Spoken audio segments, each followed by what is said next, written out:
Pilipinas, ang oras po 6:39.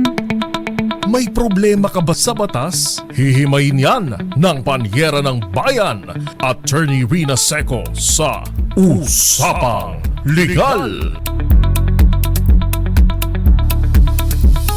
Usapang Legal. Magandang gabi Pilipinas, ito po ang programang DZRH Usapang Legal kasamang Panyera ng Bayan, Attorney Rina Seco. Para sa DZRH, una sa Pilipinas, una sa Pilipino. Usapang Legal.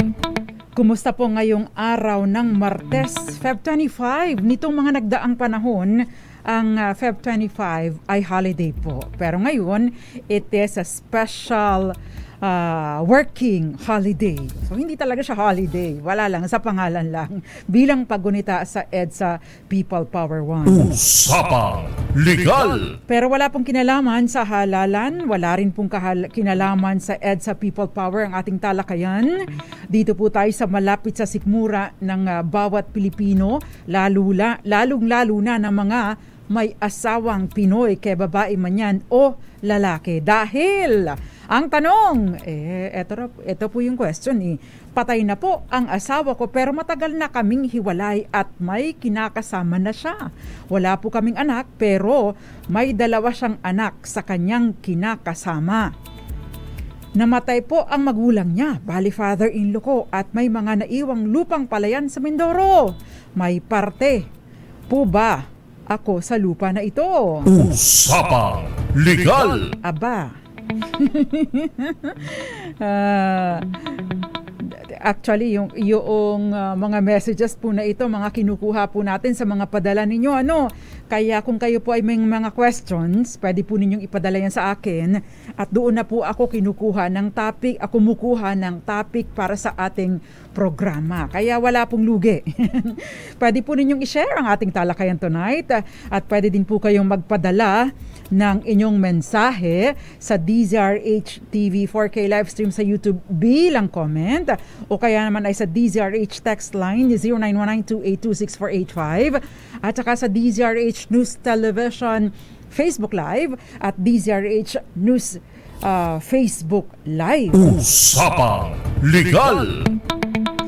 Nakahanda po akong sagutin ang inyong mga katanungan may kinalaman po sa lupa, sa inyong conjugal properties, sa inyong mga mana dahil yan po ang mga related, Primarily, yan yung mga talakayan, yan yung mga sinasaklaw ng ating discussion tonight. So ang tanong, may mana pa ba sa asawa kahit matagal nang hiwalay? Yun po ang buod ng question na ipinadala sa atin. Yun yung first question. Usapang Legal.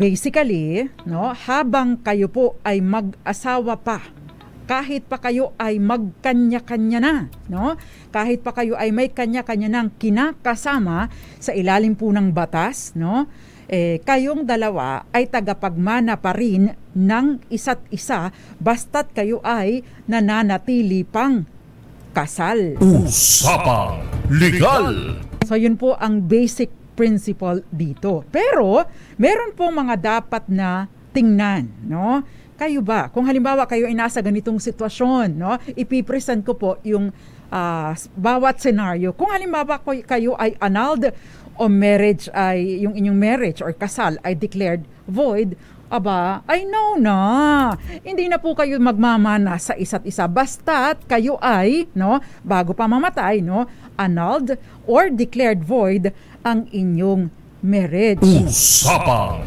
Legal. Ay attorney, paano naman po kung kami ay separated de facto? Anong ibig sabihin nito? Nagkanya-kanya lang kami. Walang basbas ng korte. Nagkasundo lang kami na, hiwalay na tayo. Actually, hindi nga po kami nagkasundo na maghiwalay. Lumayas na lang po siya. O kaya sa makabilang bahay na lang po siya. Syempre, kayo, bawat isa sa inyo ay tagapagmana ng isa't isa. Maliban na lamang kung meron pong valid disinheritance o tinanggalan ng mana ayon doon sa mga grounds na isinasaad po ng Civil Code. Usapang Legal. Attorney, paano kung kami ay legally separated? No? Ano nga ba ang ibig sabihin ng legally separated?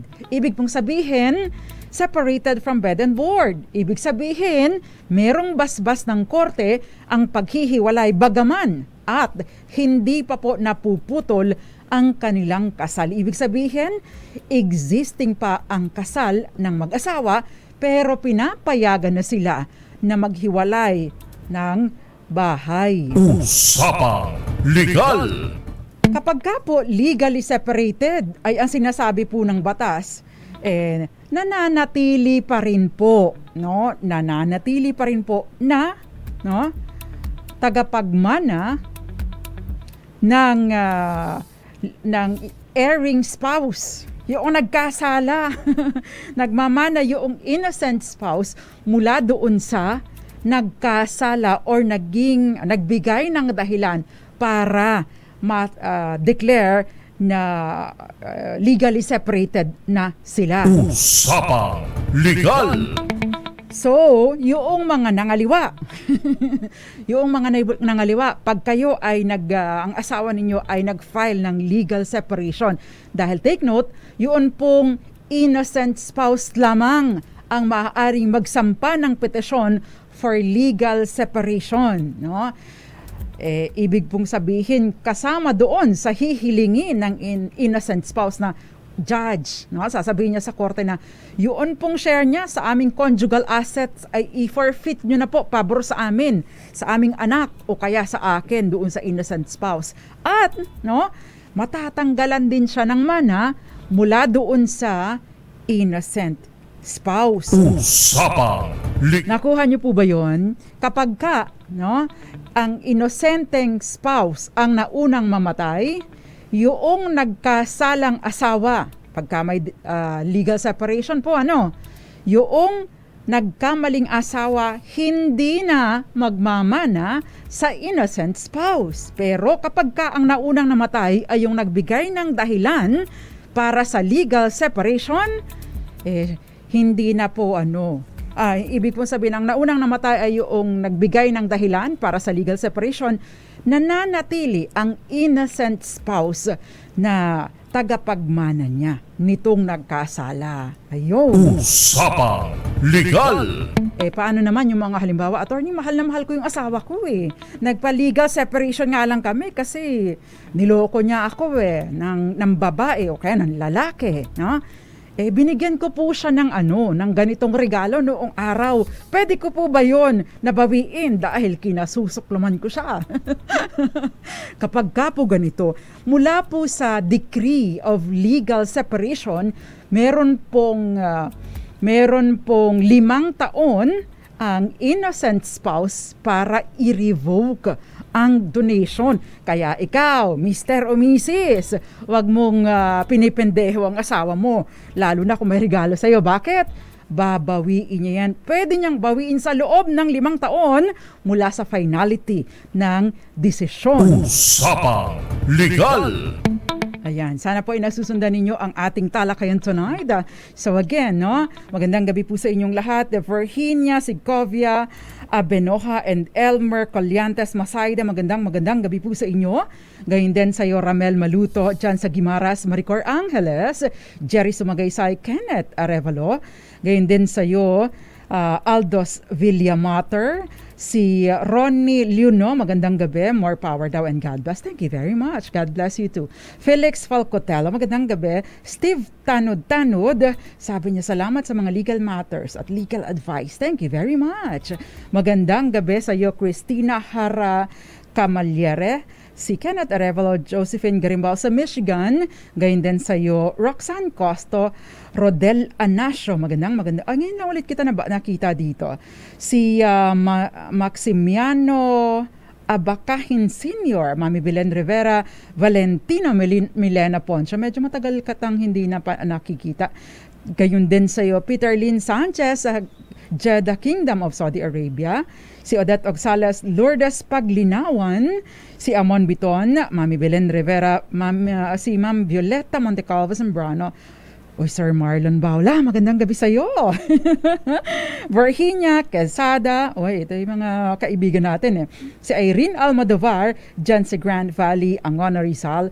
Kuya Mario Manuba, Tito Rose, and Tito Irog, magandang gabi. Eduardo Narvaez, si Irene Almodovar, Mercy Garcia, at Jericho Ferrer. Magandang gabi. At syempre pa, nangunguna sa ating live feed tonight, si Miss Gael Enriquez. Thank you very much for watching. Usapang Legal. Marami pa po tayong mga, babasahin ko po yung mga comments dito sa YouTube, no? Pwede po ninyo yung ipadalangin yung mga comments. Hindi ko makikita dito. Mamaya, bubuksan ko po para mabasa ko rin po kung may mga questions kayo. Again, pwede po ninyong i-share ang ating talakayan tonight para po mas marami pang makabenefit. At syempre pa, kung may mga pa-shoutout kayo, pwede din nating banggitin, isisingit-singit natin, although ang priority po natin ngayon ay ang mga questions. Mga nanonood sa atin sa Quezon City, Mirna de la Cruz, at syempre pa yung mga nanonood dyan anong tawag dyan sa Quezon City, no? Magandang gabi po sa inyo. Itong mamaya babanggitin ko, mga taga-barangay po nanonood sa atin. Thank you very much.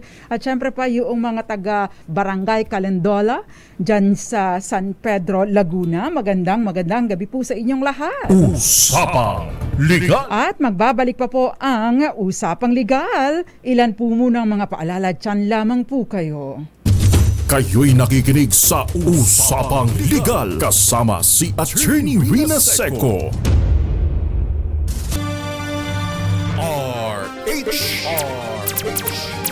Usapang Legal. Nagbabalik pa ang Usapang Legal kasama ang Panyera ng Bayan, Attorney Rina Seco. Tinatalakay po natin kung maari pa bang magmana, no, ang isang asawa kahit matagal na silang hiwalay. At of course, binanggit na po natin or sinagot na po natin yan at depende sa mga sitwasyon. Mahalagang malaman din po natin kung sakasakali sa sitwasyon ng ating texter ng nagpadala sa atin. So patay na yung asawa niya, namatay yung asawa niya, pero matagal na silang hiwalay. Kanya-kanya na sila ng kinakasama. Merong anak na dalawa yung kanyang asawa pero hindi sa kanya, no? Anak niya sa ibang babae. Ngayon, no, kasi babae po yung texter natin. Ngayon, yung father-in-law niya ay may mga naiwang palayan, no? May mga naiwang lupain, no? Ang tanong niya ay may parte pa ba? Mahalaga rin pong malaman natin kung kailan namatay si asawa at kung kailan namatay si father-in-law. Bakit? No? Kasi po, sa sitwasyon ng ating texter, ng ating nagpadala ng mensahe, wala po siyang anak, no, sa kanyang asawa. No? Pero may anak yung asawa niya sa iba. No? So, kung nauna po, no, mahalaga pong malaman yung sequence ng pagkamatay. Kasi kung naunang namatay ang asawa mo kaysa sa iyong father-in-law, ay wala ka na matatanggap kahit pa kayo ay kasal pa. Bakit? No? Bakit? Kasi wala kang right of representation. Ano ba yung right of representation? Karapatan na humalili sa kanya bilang siyang aangat at kukuha ng mana mula doon sa iyong father-in-law. Usapang Legal. Sino lang ba ang may karapatang humalili o merong right of representation? Tanging ang anak po ang merong right of representation kasi hodang legitimate or illegitimate yan, or ibig sabihin marital or non-marital sa bagong mga terminolohiya ng Korte Suprema, or simply put, yung anak sa labas, yung mga non-marital children. So kung naunang namatay ang asawa mo, wala ka nang mapaparte doon sa mana mula sa kanyang mga magulang. Ibig sabihin, wala kang mana, wala kang makukuhang parte doon sa property na naiwan ng iyong father-in-law. Ang tanging magbabahagi dito ay ang kanyang mga anak sa kanyang kinakasama. Yun. Usapang Legal. Pero kung ang nangyari na unang namatay ang father-in-law mo, pagkatapos niyang mamatay ay sumunod ang iyong asawa, ikaw, misis, no? Dahil kasal naman kayo, bagaman at hiwalay na kayo at hindi na nagsasama at may kanya-kanya na kayong kinakasama, no? Ikaw, entitled ka or may karapatan ka sa kalahati ng property na sinalo niya, no, mula sa kanyang tatay or minana niya sa kanyang tatay, at yung kalahati, yun ang paghahatian ng kanyang mga anak sa labas. Usapang Legal. Bakit ganon? Ano ang pinagkaiba, no? Bakit ganon? Bakit dito sa kapag ka naunang namatay si father-in-law, sumunod ang asawa mo, entitled ka sa kalahati? Because bago pa man namatay ang asawa mo, minana na niya ang ari-arian at dahil nananatili kang tagapagmana ng asawa mo, entitled ka sa kalahati. Usapang Legal. Ibang usapin kung kayo ay may anak, no? Bakit, no? Syempre, ang kalahati mapupunta sa iyong anak, pagkatapos yung matitira paghahatian nyo, no, ng isang paghahatian nyo ng kanyang mga illegitimate children or non-marital children. 1/4 sa'yo, pagkatapos ay mahirap i-divide, i-compute, no? Pero ang share mo ay katumbas ng share ng isang legitimate child. Ayan. So, yun po ang pagkakaiba. Mahalagang malaman ang sequence, no, ng pagkamatay. Usapang Legal. Magandang gabi sa iyo, Lucia Servo Bravo, dyan sa Montalban, Rodriguez, Rizal. Si Augusto Otso, dyan sa Southern Leyte. Magandang gabi din sa iyo, Sandy Tomol. Magdalena Martin at Wilson Aldea Jr. at Sr. dyan sa San Antonio, Zambales, Mirna de la Cruz at syempre pa si Mario Manongdo at Lenny Nazareno. Francis Milena, magandang gabi sa iyo dyan sa Bicol Region. Si Joe Abia, nanunood din po sa atin. Thank you very much for watching. Beck Martinez at syempre pa si Mirna de la Cruz. Usapang Legal. Okay, puntahan po natin yung next question dahil ito po yung next question. Paki-flash nga TV. Yung next question, attorney, ito po ang question ko. Ang lupa, minana sa mga magkapatid. Ang title sa magulang pa, nakapangalan. Ang gabenta, o ibig sabihin nagbenta, o seller, asawa sa anak na namatay na, pero ang nagtira, 2 anak sa magulang. Now po, ang gabenta kay sabi, discountan lang para ako na magpaalis sa 2 kapatid, sa 2 kapatid. Okay ba yan? Wala daw problema kay sa buhay pa ang magulang. Siguro, good bilin. Binilin siguro ito. Nasa asawa ang lupa at bahay. Usapang Legal. Yan po ay in-screenshot ko. Wala pong edit. Pasensya na kayo. So, ito po yung question. Yung anak, question, ang lupa, minana ng magkapatid, ang title ay sa magulang pa nakapangalan.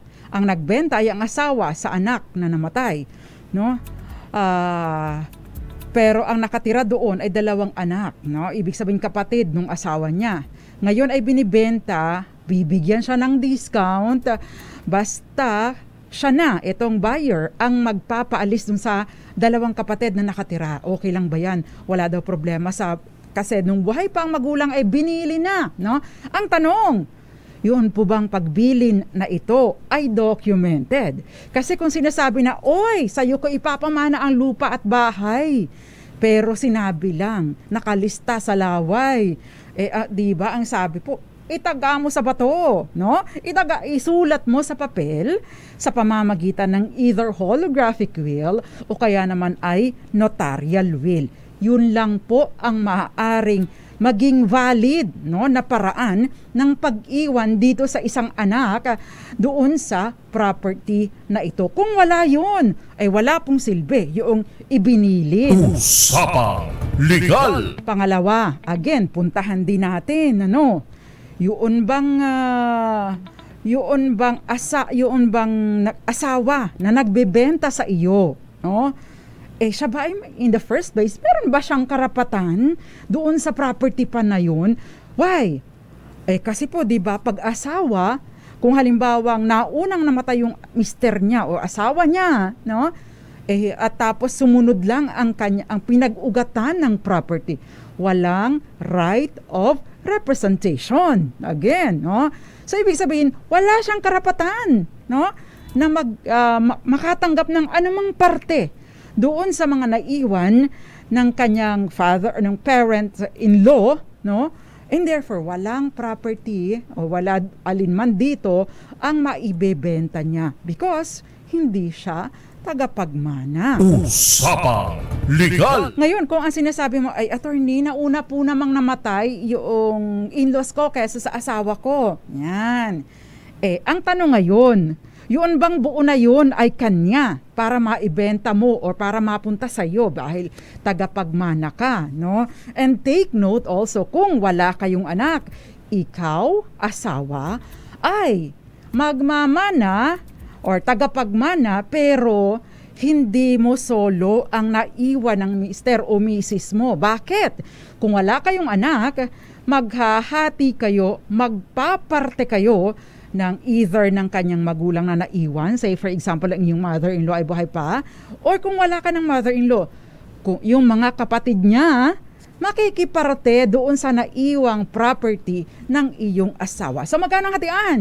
Say for example, 1 hektarya ang naging kabahagi niya doon sa mana. Kalahating hektarya sa iyo, kalahating hektarya paghahatian ng mga kapatid ng asawa mo, assuming wala kayong anak. Usapang Legal. Ibig pong sabihin, wag niyong bibilhin hanggat hindi settled ang estate at tiyak kayo na meron nga siyang matatanggap. Kahit pa sabihin, bibigyan ako ng discount, malaking problema yan. Usapang Legal. I hope you are following me. Attorney, need pa po ba? Ito pa yung next question. Need pa po ba ng number of years na nakaposisyon para maka-apply sa tax deck sa minana ko? Okay. Wait. Minana mo pero walang tax declaration or ito ay ita-transfer lang sa'yo?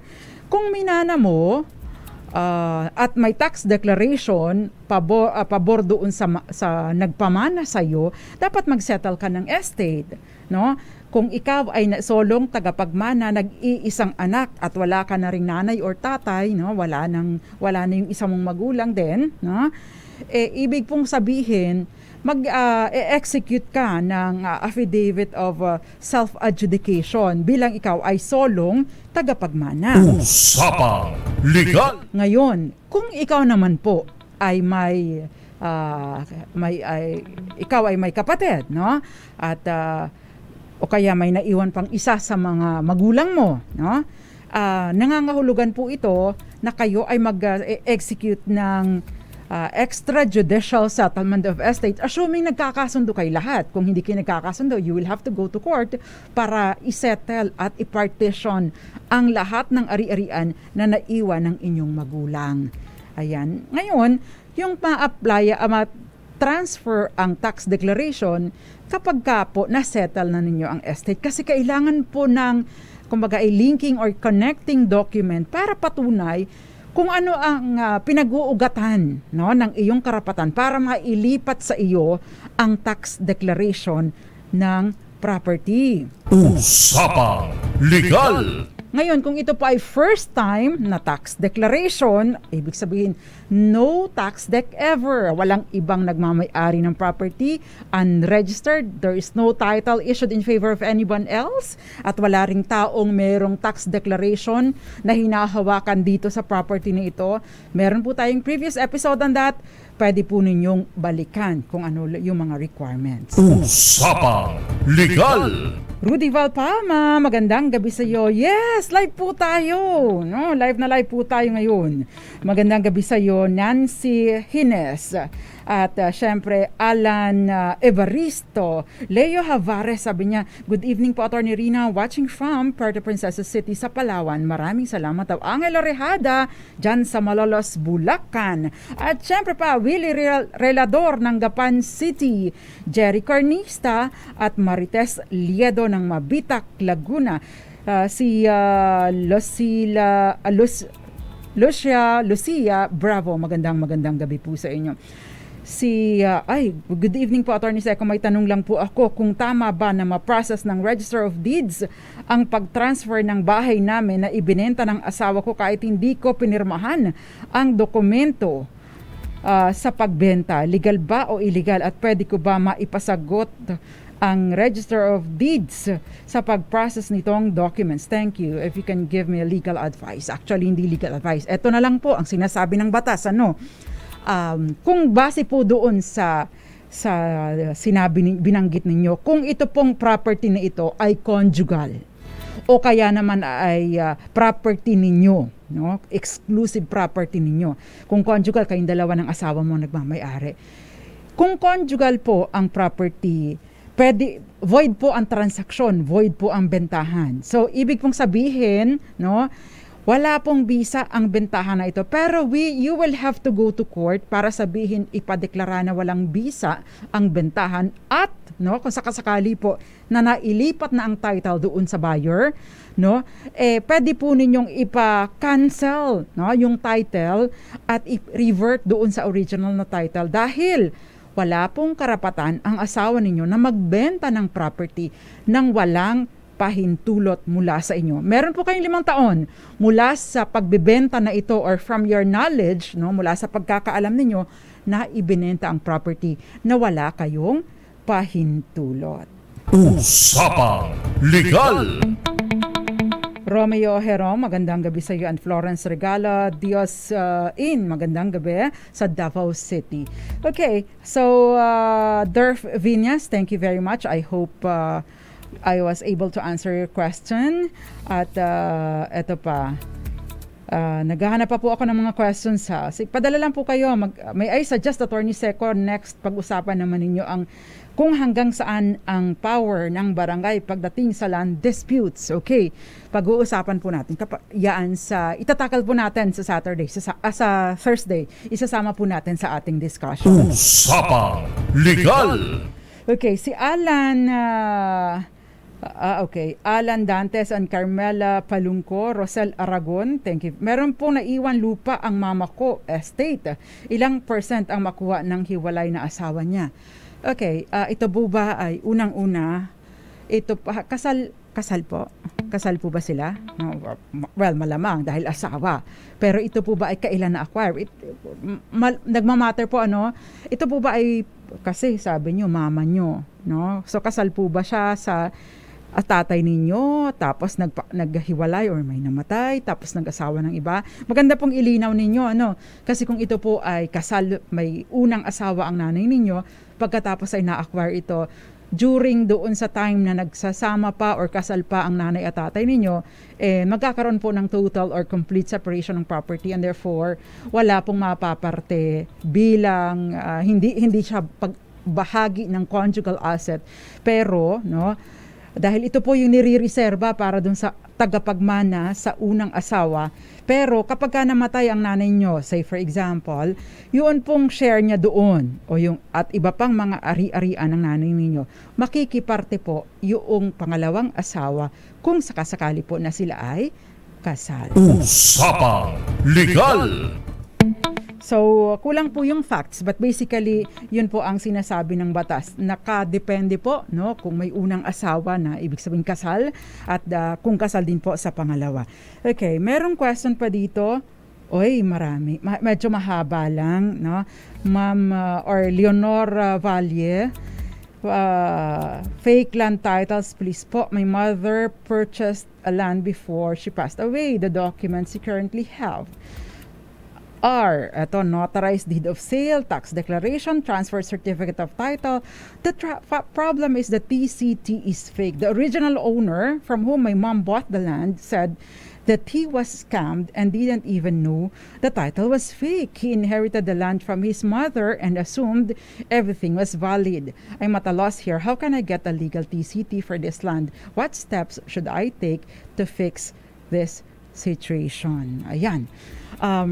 Medyo masalimuot po, ano. Wala po bang naghahabol?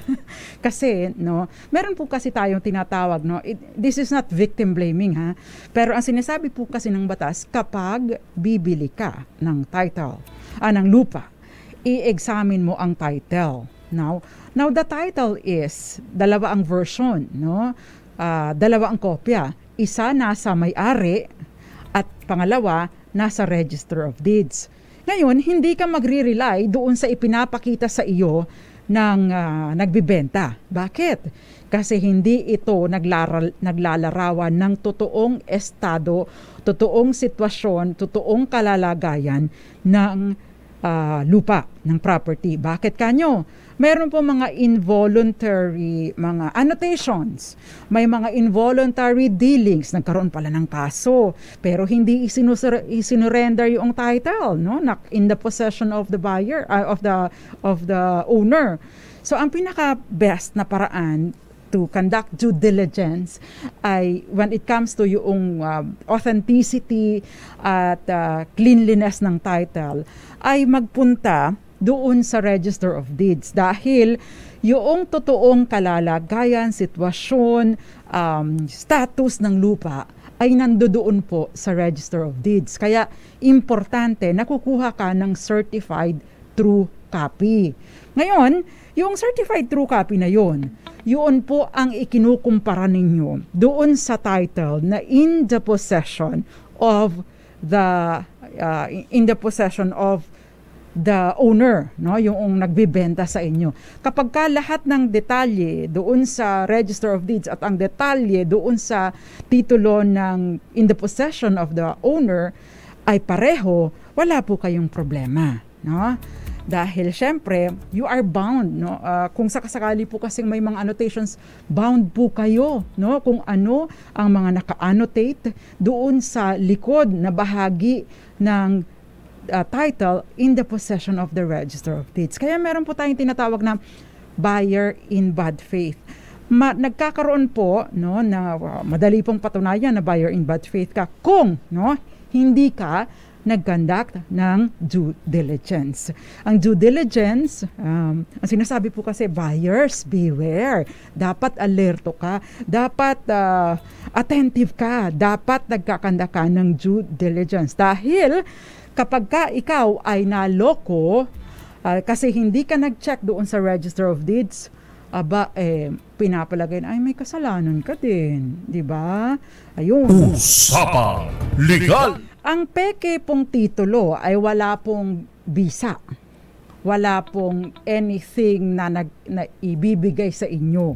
Wala pong naibibigay na karapatan dun sa pinagbigyan ng pekeng title. Usapa. Ngayon, ang sinasabi po ninyo, meron pong deed of sale. No? Sino po ba yung nagbenta doon sa nanay ninyo? Legit po ba ang naging transaksyon? Yan. Kasi kung legit ang transaksyon, kahit peke yung title ninyo na hawak, no? Pero legit yung transaksyon, ibig sabihin yung totoong may-ari ang nagbenta sa inyo at hindi nyo lang talaga alam, parang pineke lang, then madali pong solusyonan dahil kahit pa peke, yung kopya ng titulo na naibigay sa inyo, kung legitimate at valid ang transaksyon, totoong may bentahan at ang nagbenta sa inyo ay may kapangyarihan para magbenta. Pwedeng ang may-ari, pwedeng ang kanyang authorized representative, ibig sabihin via SPA, then wala po kayong problema. Ang kailangan po ninyo ay mag-apply kumuha kayo ng certified true copy at mag-apply po kayo. Dumaan kayo sa tamang proseso ng paglilipat ng title. Sa paanong paraan? Meron po tayong previous episode on that. Babayad po kayo ng capital gains tax. Ipaprocess po, babayaran din po ninyo ang the documentary stamp tax at susunod babayaran ninyo yung mga transfer taxes. But take note, napakalaki po ng penalties kung matagal na ito. Bakit? Kasi ang sinasabi po, no, yung capital gains tax babayaran within 30 days from the transaction. Ngayon, yun pong from the execution of the document. Ngayon, yung pong documentary stamp tax sa susunod na kumbaga on or before the 5th day of the month following the transaction. So ibig sabihin kung may transaction po kayo ngayong Feb 25, yung documentary stamp tax dapat mabayaran ninyo bago mag-5 ng Marso. Yung transfer taxes within 60 days from the execution of the document. So kapag ka po matagal na ito, malaki po ang babayaran ninyo. Usapang Legal! Kung halimbawa po lahat ng ito ay peke, yung sa texter natin, kung lahat po ng ito ay mga peke ang pinangahawakan ninyo, then kailangan po ninyong ang magagawa lang po ninyo ay habulin yung nagbenta sa inyo dahil estafa po itong matatawag. Usapang Legal! Okay, Alan Dantes, Ma'am Grace Recta, magandang gabi, Joe Abia and Rosel Aragon. Meron pong naiwan na lupa ang mama ko. Okay, nabanggit ko na pala ito. Okay, may questions pa dito pero babasahin ko po sa ating pagbabalik dahil itong si Mario Mangongdo, good evening attorney, ang pinsan ko po kasi ay pinapaalis sila sa tinitirahan nilang bahay at ang may-ari po ng lupa at bahay, yung kapatid niyang nagpatira sa kanila. Ang nagpapaalis po ay isang foreigner daw po na siya daw po ang nakabili sa nasabing house and lot pero wala naman po siyang hawak na titulo. Kung wala po siyang hawak na titulo at wala man lang siyang patunay, no, na binili niya nga ang property, wag po kayong aalis. Ngayon, unang-una, yun pong foreigner, wala pong karapatan na bumili ng may-ari ng property, real property dito sa Pilipinas. Ayan. So, medyo may question din po tayo doon. Usapang Legal! Marami pa po tayong mga questions at sasagutin po natin yan sa atin pong pagbabalik. Yan. So, walang asawa pero may mga anak na puro panganay. Matulis. Usapang Legal! Michael Bay, shout out din sa iyo, Chia Laron. Okay, so, pag-uusapan po natin yung namatay na walang asawa pero merong mga anak na puro panganay. At yung question din ni Spikey, sasagutin po natin sa ating pagbabalik. Tita Ami Miraflor Garcia, Joseph Abalos, happy birthday sa iyo sa kanyang anak na si Alfred Abalos, no? Happy birthday sa iyo, Alfred Abalos. Ang pagbati mula sa iyong papa na si Joseph Abalos. Magandang gabi din sa iyo, Mia May at Fiesta Mart Royal. Ay, na-miss kita. Glenda Fe Seco Agdigos. Ito ay pamangkin ko sa pinsan. Si Leonor Valle at si Willie Rilador. Marami pang iba. Totoo, masipag mag-anak, no? Yung mga iba, in every place, their place. Okay, magbabalik po tayo. Ilan po muna mga paalala. Diyan lamang po kayo. Kayo'y nakikinig sa Usap RH. Kayo'y nakikinig sa Usapang Legal kasama si Attorney Rina Seco. Usapang Legal. Nagbabalik po ang DZRH Usapang Legal kasama ang panyera ng bayan at Attorney Rina Seco. Pinag-uusapan po natin yung mana ng asawa kung matagal ng hiwalay. Before we pause for commercial, ito po yung question, yung ano tawag doon? Yung question dito, paano walang asawa pero may mga anak na puro panganay?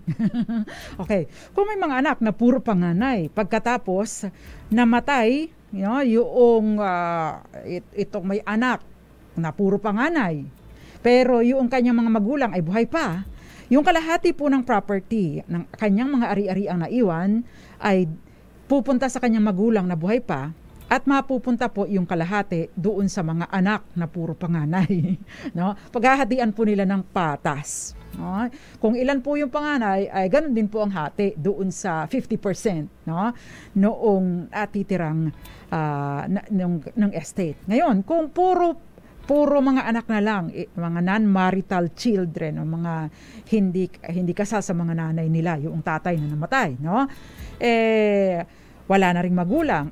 Lahat ng po, patas na pagmamanahan ng buo noong mga non-marital children o mga anak sa labas o anak sa pagkabinata. Usapang Legal! Na mga puro panganay. Sabi ni Gael, matulis, masipag. Okay, meron pong question dito. Orsilita Arago, magandang gabi sa'yo. Okay, medyo, Ma'am Orsilita, ipadala niyo po bilang private message sa akin doon sa aking page. Pwede ko pong sagutin yan doon. Candido Tikman Bulataw, magandang gabi sa iyo. Sino bang may birthday? Ramon Marticio, Josefina Fajardo, ask ko lang kung pwede mapaalis ang nangungupahan. Wala pa kasing mahanap na bahay. Ipapagawa daw, patataasan ilang buwan po pwede manatili ang nangungupahan bago paalisin. Bigyan niyo po ng 30 days. No, kung expire na po ang kontrata, you notify po na ikakat. O kung hindi pa man nag-expire ang kontrata, you give them 30 days para po siya ay makahanap ng kanyang malilipat. Usapang Legal! Aunt May, namiss kita, matagal kang nawala. Magandang gabi sa iyo, Beng Dasigaw. At syempre pa, Son Lagwa at marami pang iba. Nasaan na ba yung question dito? May question pa kasi. Magandang gabi sa iyo, Roxanne Costo, Rudy Valpalma, Aldos Villamater, Emmanuel Talyada, Agosto 8, Mierna de la Cruz, Marilu Mabale, Gimo Marian, Lloyd Vincent, Alan Evaristo, Violeta Monicalvo Zambrano, Joseph Abalos, Eds Maglakas, at pinsan ko ito, Jamaline Nabos Cruzado. Magandang gabi sa inyo dyan. Si Lloyd Vincent, ito pala, Ponchit Ponce Enrile. Kung ang property nasa pangalan ng asawa ko, yan ba ay conjugal property? Kung ito po ay mana niya at tinanggap noong bago kayo ikasal, kayong dalawa po ang may-ari, conjugal. Pwede po ninyong balikan yung previous episode natin. Pangalawa, kung ito po ay mana niya na tinanggap nung kasal na kayo, exclusive property po ito ng nagmana.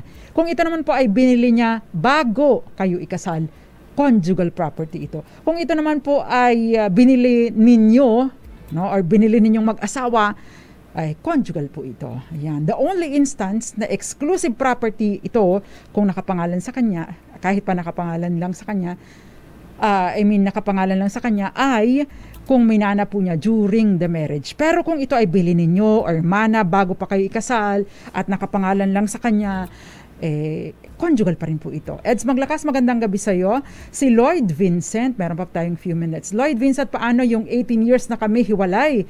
At sa akin lahat ng tatlong mga anak ko kasi nag-asawa siya sa iba at may 17 years old na siya, anak na babae sa bago niyang asawa. At kasal kami sa civil. Makakahabol pa ba siya? Pati SSS pension if I die. Ginamit niya apelido ngayon ng pangalawang asawa. Nakabili ako ng ari-arian under my name, single sa land title. After 1 year namin hiwalay. Please advise. Dagang salamat. Conjugal pa rin po ito. Even as beneficiary sa SSS, nananatili pa rin po siya. Kaya mahalaga, no?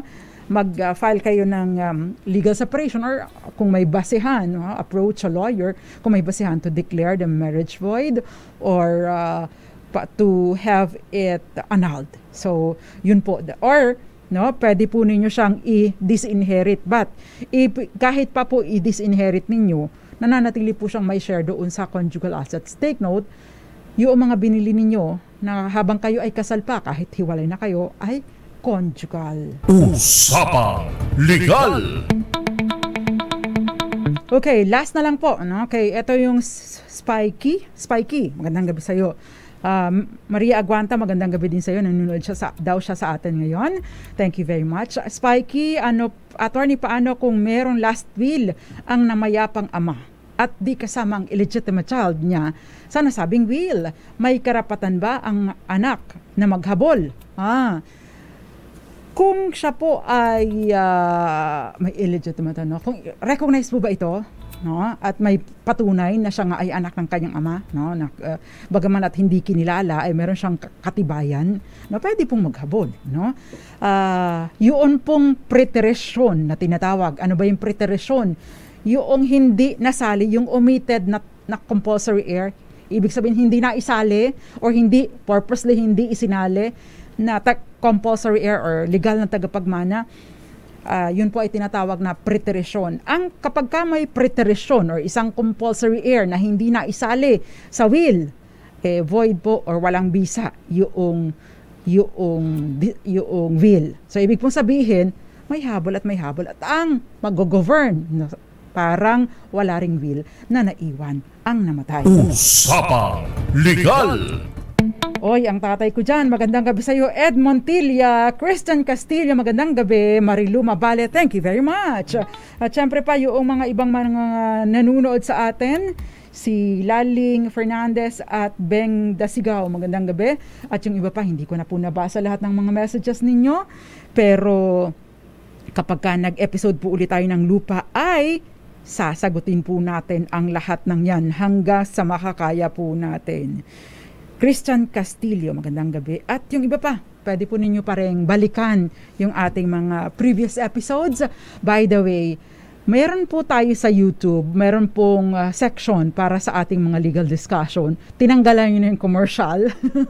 So, pwede po ninyo yung balikan kung kayo ay medyo nagmamadali at sa mga bilang feature reference po ninyo. Ayan. Usapang Legal. Nakasama ko po tonight, Billy Domingo. At sino pa yung isa kasama mo? Si Norman Moraga. Ako pa ang panyara ng bayan. Attorney Rina Seco para sa DZRH Usapang Legal. Dito pa sa DZRH, una sa Pilipinas, una sa Pilipino. Sumainyo ang mga dagdag.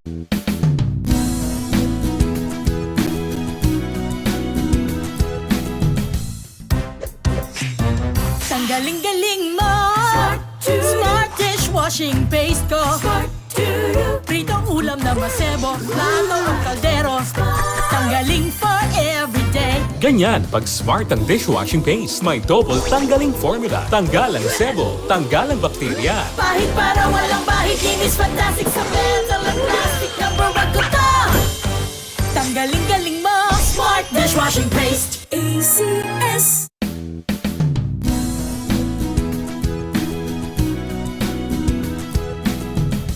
Magbago man ang panahon, doon kami sa gawang Peerless. Champion! Mula sa baretang pangmatagalan, purong powder. Hanggang sa mapulang liquid detergent. Kaya sa labahan, Champion! Tapat na walang katapat.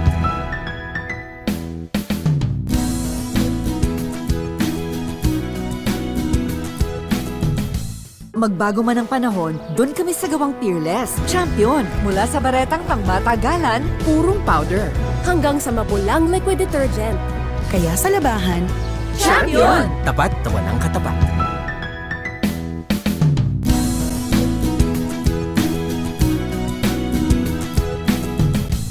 Hello, Washi! Laundry day na naman! Yay! Anong meron? Mancha ng chocolate, putik, may libag pa. Kaya natin yan! With Pride Washing Machine Detergent, may triple stain-away formula. Tanggal ang makapit, madikit, at malupit na dumit mancha. Kaya easy-easy ang labada. Mula noon hanggang ngayon. All you need is pride. All you need is pride. ACS. Maulan man, no worries na amoy kulong ang damit. Charm, Fab, Con, pangong kumaka-bloom. Tanggal amoy kulong sa bango ng Charm. Kaya gamit ko, Charm Fab Con with Bloom Fresh technology. Kills 99.9% of kulob-causing bacteria. May aroma burst pa of thousands of flowers and berries. Ang sampay sa loob, no amoy